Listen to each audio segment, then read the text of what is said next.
Hey, we're back. Heat Wizard and me. Hey, Yeah. it's me again. And Mike. And everybody just left. Yeah, they did. So we're starting out with cat abuse. We've seen the large barrel bomb usage for the bomb mining. Let's try small bomb. If nothing else, we damaged the cat. Exactly. So, not really too exciting. He just has an easier time carrying the bomb rather than almost being squashed by a giant bomb. But Then we can hit him twice. Oh, so inefficient. I don't understand why he doesn't light the bomb while he's in there and then leaves. But no, I don't know. He's not very good at it. Small bear bombs don't give very many rewards. Just two items. Manly. And out of a very poor list of items that you can get.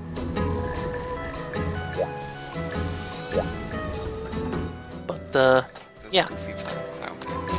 And I have forgotten that I had one more armor set to show off. In the previous videos I showed off a bunch of armor sets, if you were wondering. But I'm just showing off the last armor set that I have. I was actually meaning to show this off. Just wear those poofy pants everywhere. Just everywhere. Stop. Hammer time. Actually, they're not bad. It's not a bad equipment set, to be honest. The downside to it is you need to do a lot of fishing to get it. Spring night carps that can only be fished in the farm. I think I've got a couple of those. Yeah, but in this gear set you need like 20 for the entire set. So it's a lot of resetting the fishing pools, checking out to see if there's a spring night carp, and then just over and over again. So I got the average hitter, which is a poison gun lance made from Gypsyros parts.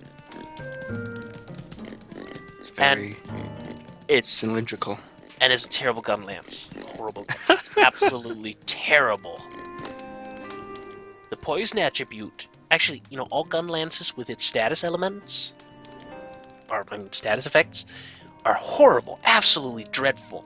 There's no reason to use them because they have such a low status affinity that, or, you know, value that it's not going to do anything. You're going to go through the entire fight, and if you're lucky, maybe get them once with the status effect. So Sounds worth it to me. So this is what it does. It increases the status effect attacks, gives you fishing expert, helps you combine, and gives you alchemy. Alchemy being like there's special combined recipes that can only be done if you have the alchemy book on you or you have alchemy gear set. I'll actually be doing one alchemy combine just to show it off. But it's some really unorthodox recipes, like you can make burnt meat into regular meat again, you know, raw meat. Whoa. So you can like recook it if you screw up. Turn back time. Exactly. There's some other ones. There's not really too many useful recipes. There's like one or two useful recipes, in my opinion. But, you know, I can take a poison toadstool, an antidote herb, for example. Herb. And then I can just change it to a blue mushroom. Stuff like that. This is some trippy stuff, man. But I'm scratching my head and going like, why would I ever do that? Because I can buy blue mushrooms for pretty cheap, especially when you get later on in the game and get more and more money. So... Because you can! Something like that. It's magic! I could see the meat because it's really hard to get Granny to sell meat, and it's something you're going to use a lot of.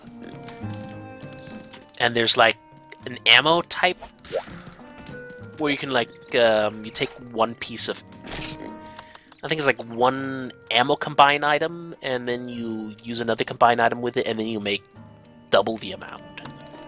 So it's useful for making more ammo quickly. Oh, and I have also bought the power and armor charm from the guild shop, which is inside the guild, which are pretty expensive actually. But I had enough money for it. What they do is they increase my defense and attack by a certain percentage just by having them in my inventory. You can also combine them with items to upgrade them, and then you can have those and the upgraded ones and stack them. But you can only have one of them each in your inventory. So What percentage is I think it's like 1 or 2%. Ugh. I thought it was gonna be something awesome. Well, the thing is, 1 or 2% And then you get the other ones, which are like 2 or 4%. And you get up to somewhere like 5% for having them both in the inventory. And then you have mean you can upgrade the charms? Yeah. Okay. And then you can have the old one, buy another set of the old ones, and have them stacked together that way. And then together with like food buffs, defense buffs, equipment buffs, and so forth, then you can actually get pretty far. I mean, you can have like more specifically, people love to use this together with longswords because longswords will get their attack boost from when they fill out their bar, and they have decently high attack power to begin with.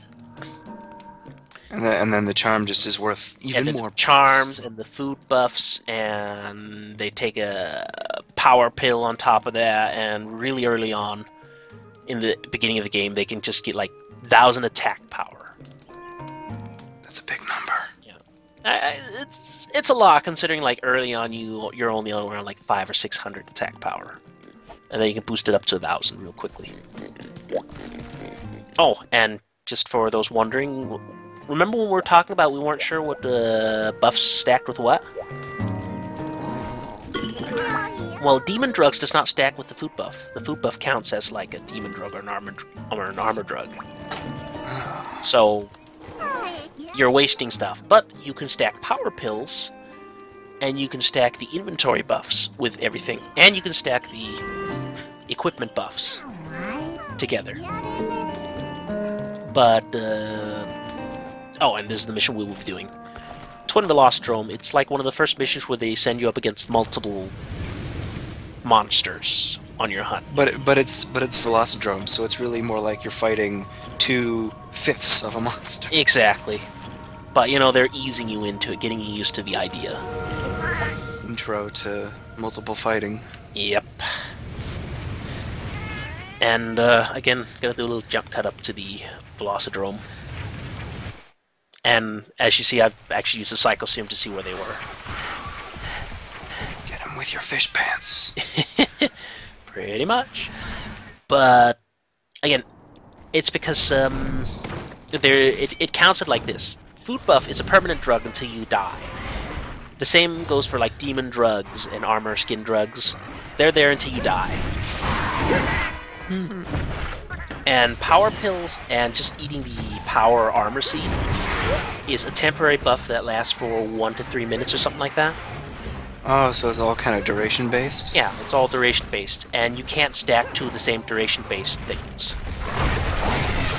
So that's how it's kind of counted up together. I'm a little distracted because it looks like you're holding a giant brown popsicle. And the range on this weapon is absolutely terrible too. And then another reason why I do so horribly at this Velocidrome stuff, Gunlance is a horrible weapon to use against them. Because they move around so much? Yeah. They move around a ton, and I never get a poison status element off. I mean status effect. I have to stop saying status element. Look at him go.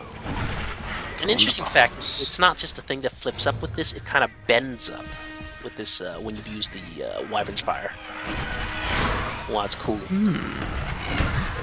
Well, it's kind of an interesting thing, I guess. Not really. But again, if you're using gun lances in Monster Hunter Freedom Unite, don't use the status effect. Oh, I see. It's got those little yeah, those little bits. Yeah, they're bending, not just having a thing that's flipped open. It's not a hatch. Yeah, that's what I meant to say. Thank you. I don't remember what these are called. Spines? I don't think they're called spines. I knew what the term for this kind of thing was once. And guess what he's going to be doing most of this fight? Who? The Velocidrome. What is he going to be doing? Is he going to be running away? No, he's going to be standing near that entrance almost the entire time. Oh, I get it. Oh, I sure. can go here and you can't. When that one body is past the zone line. That's actually really annoying. And the reason why I think I poisoned him. The reason why I really couldn't get him away from there for a while is just because, well, he was focusing on the cat the entire time. Still is. Ah, and then he finally decides to focus on me. Again, I don't know why I'm doing so badly against these. It's just... You're not doing that badly. You're not losing. I don't know, I got hit a ton when I shouldn't have. I mean, it's just a Velocidrome. You can afford to play a little loose around a Velocidrome. Yeah, but then you die, and then you go down in history as the guy who died as Blangos. Cough, cough. Whatever. I don't have that much to make fun of you with. I died to the Geodrome. Sure, I guess. I don't know what happened there. I came back and I crushed him. Well, I was like, why was this hard the first time? Yeah, well, revenge is always satisfying. Yeah. A dish best served on ice. I usually prefer dish best served with shelling in the face. But, you know, that's the way I do it. Ice shells. So, yeah, this is the first of the double monster fights that they send you against. There's actually another one in 4-star, which I'll be doing, which is a little bit more high class than the Velocidrome. But it's still down to the level where it's still pretty easy. But we'll get to that soon enough. There's plenty of videos to go through, and plenty of things to look at. Yeah, that's like, well, maybe he's not exactly the zone line. I'll test it. Oh well. And this shield is the worst. You can't even do the headbang into the shield. Oh, Monty Python. Well, that was headbanging into the book. I thought they were boards. Were they boards? I haven't seen Quest for the Holy Grail for so long now. I think they were. I have to see it another time. I saw it a while ago. I have problems getting these sorts of things unless I order them on Amazon from the US and wait like a million years. And have to pay overprice, of course. And you would never think about obtaining such a thing illegally. No! Cough. Well, I would, but I can't be bothered. I'm lazy. I don't put effort into things. Anyway, see you in the next video. Bye!